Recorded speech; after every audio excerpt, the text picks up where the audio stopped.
Hey everybody, welcome to the second MOOC lesson on Isocrates.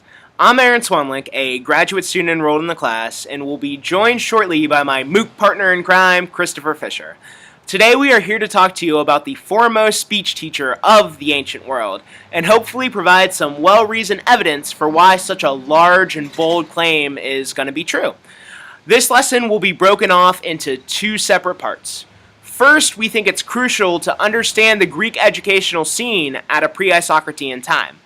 What was the situation like in the 5th century that generated such a revolutionary educational approach? Second, we will look at the main text for today, against the Sophist. More specifically, Isocrates' argumentation against the other educational philosophies at the time. And finally, we will end constructing an understanding of the Isocratean school and its tenets that make Isocrates the foremost speech teacher of the ancient world. I hope y'all enjoy the show. Who is Isocrates? What? I thought you were going to ask me the question. It's Oh, sorry to ruin. Okay, should I just answer now? Sure. Some sort of elaborate gardening tool?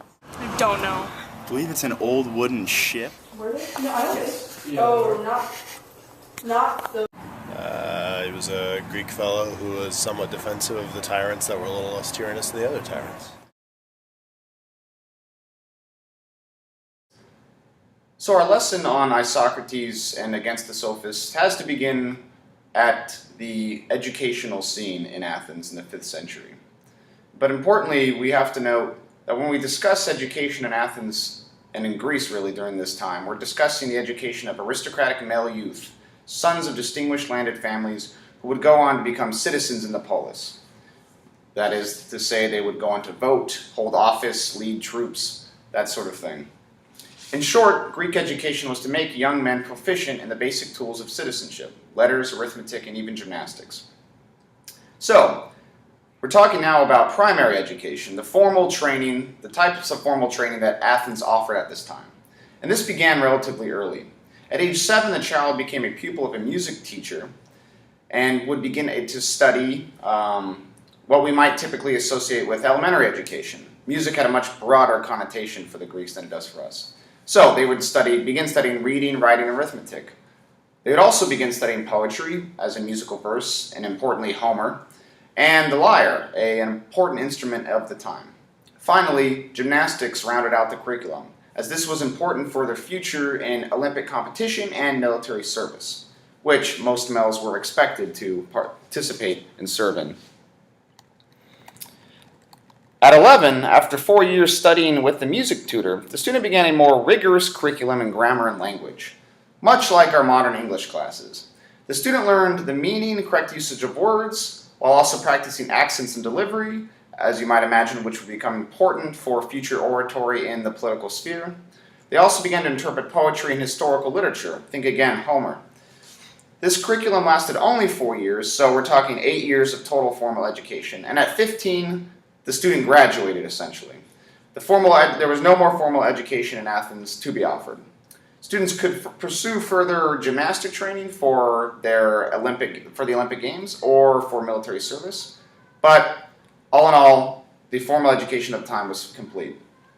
However, during the 5th century, we run into a problem, as knowledge was expanding rapidly in the fields of science, art, literature, philosophy, and there was no suitable system, as we have now in our secondary university systems, to take this place and to teach and train these young men further, to catch them up with this growing body of knowledge.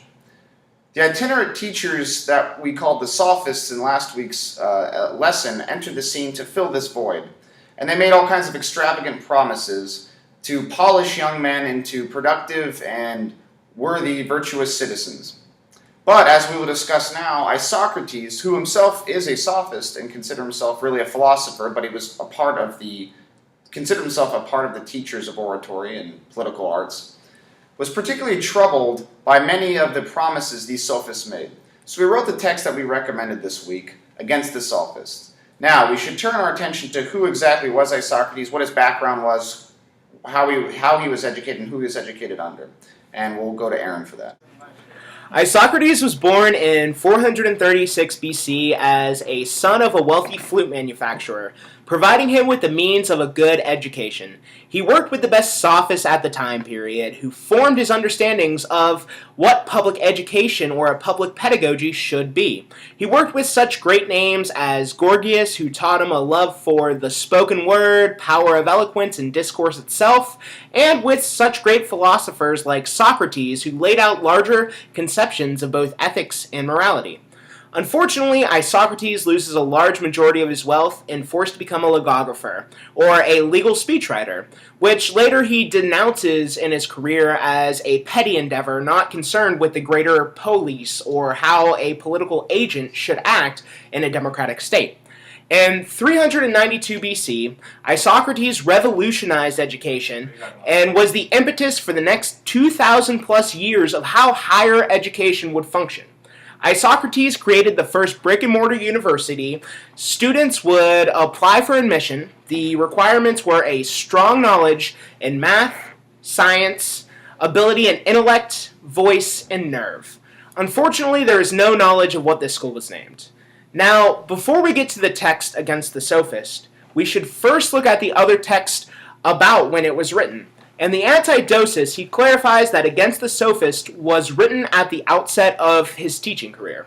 It functioned as an advertisement, and in the contemporary setting, political campaigns still do this. Politicians paint themselves against opponents to draw both character and political portraits or profiles of themselves.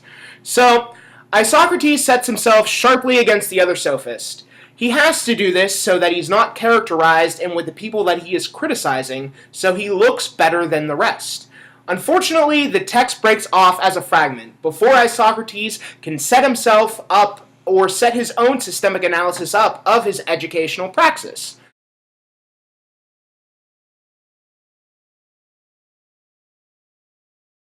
Hello everyone, I'm Alcibiades, handsomest man in all of Athens, and a guest star in this MOOC lesson.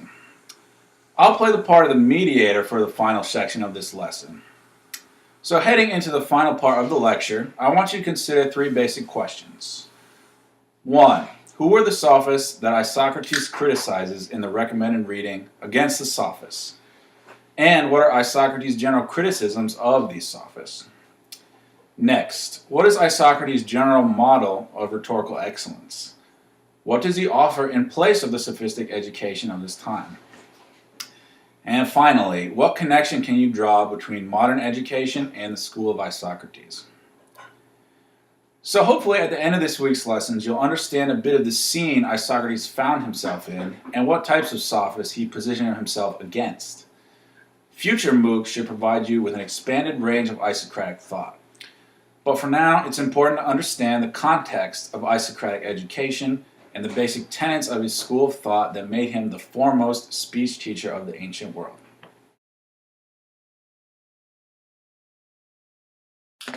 Hi everyone, I'm sure you all know me by reputation as the handsomest man in Athens, Alcibiades. I'm here with my fellow Athenians, Aaron and Chris. We've got an honored Spartan guest, King Leonidas, here with us tonight. And we're going to get the discussion started right here with some questions I have for these guys about Isocrates and the sophists.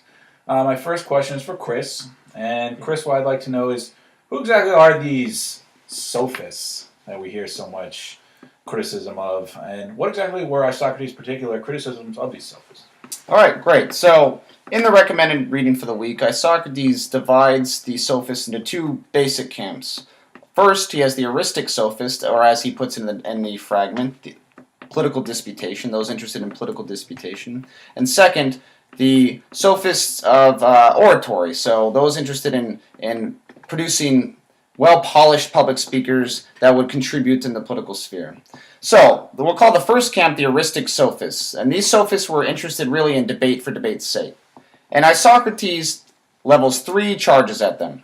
First, that they promise truth but end in lies. Essentially, they promise to achieve happy, virtuous living in their students, but as Isocrates sees it, it's really not practical and possible to do that in the kind of framework that they work from.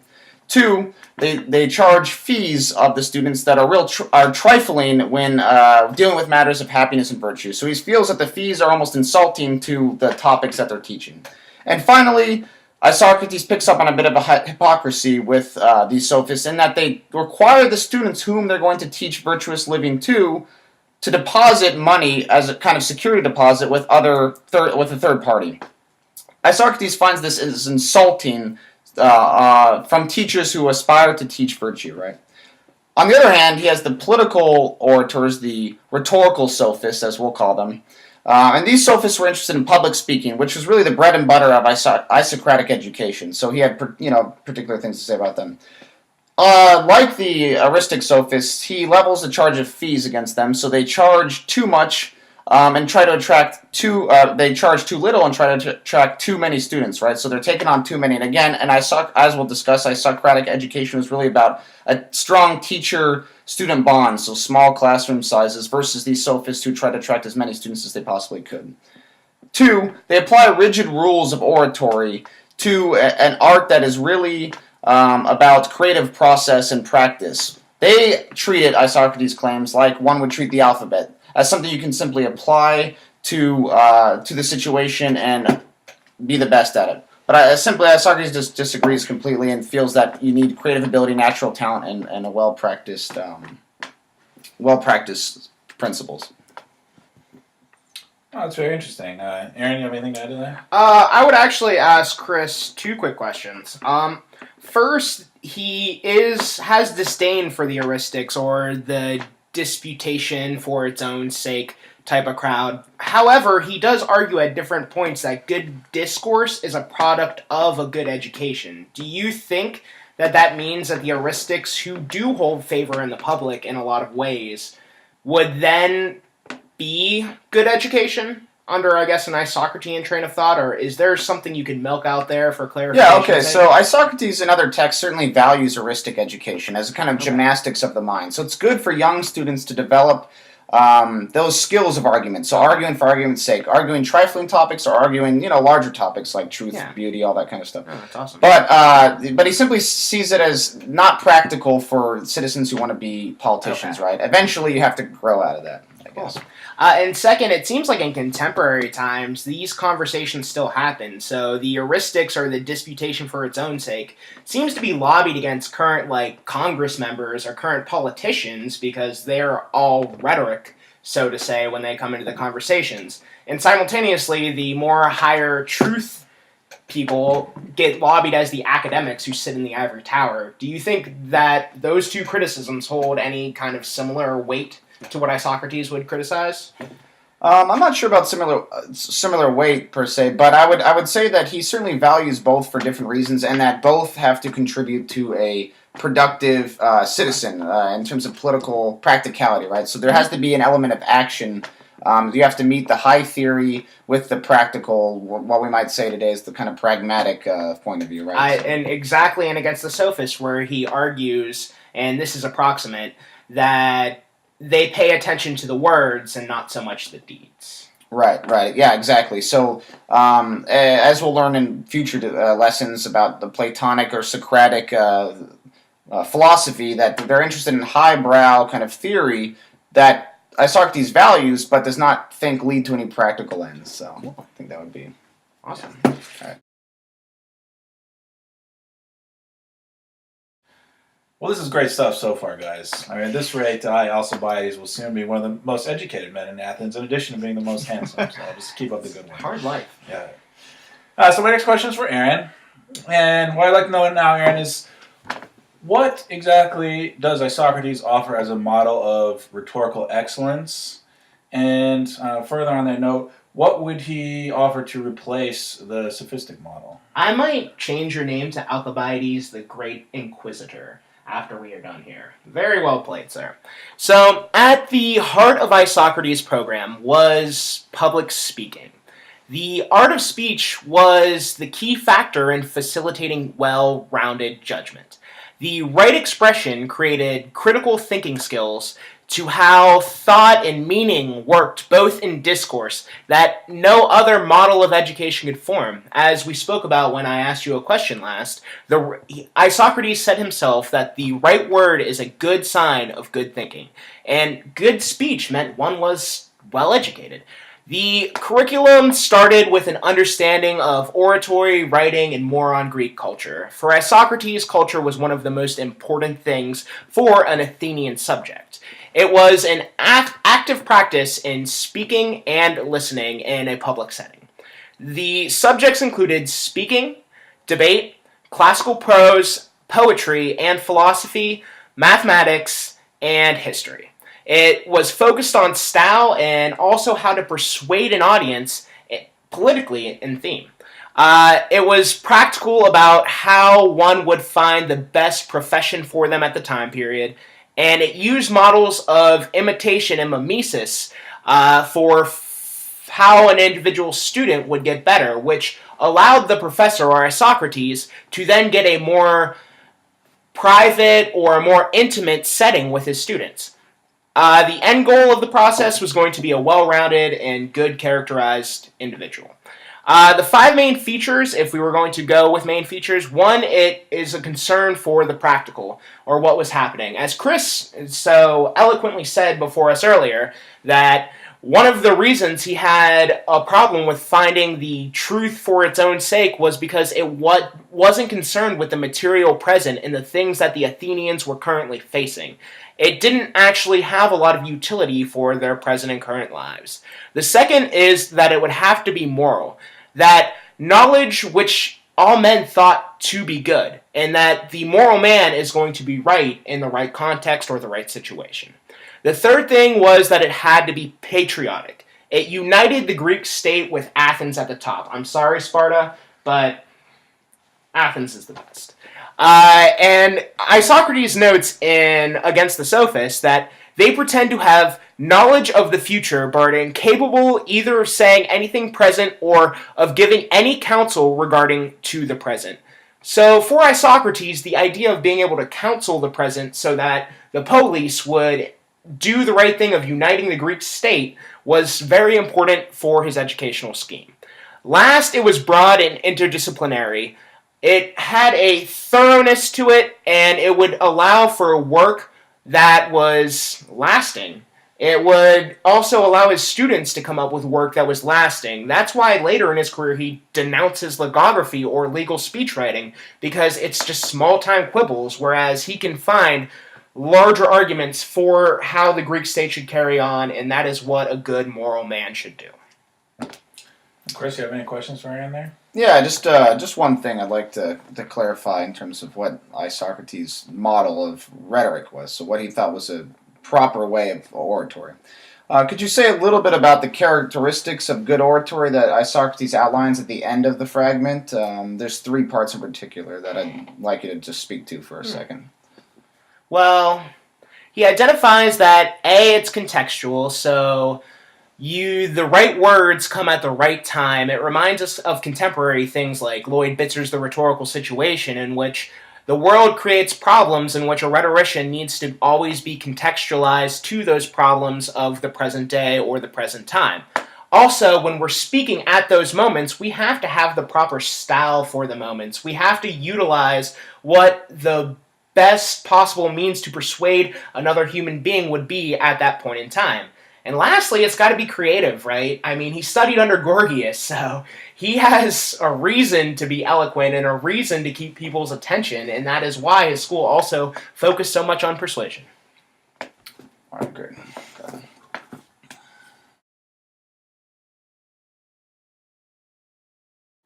Hey, y'all. I would like to thank each and every one of you for watching the MOOC lesson here today, and I hope you learned something about Isocrates and his school of thought in Against the Sophists. I would also like to thank Alcibiades, who is currently taking selfies, that he is both very handsome and very well educated and asks great questions to drive what I would call a great dialogue or discourse between Chris and I. I would also like to thank Chris for being an excellent partner, and Good job on the MOOC lesson.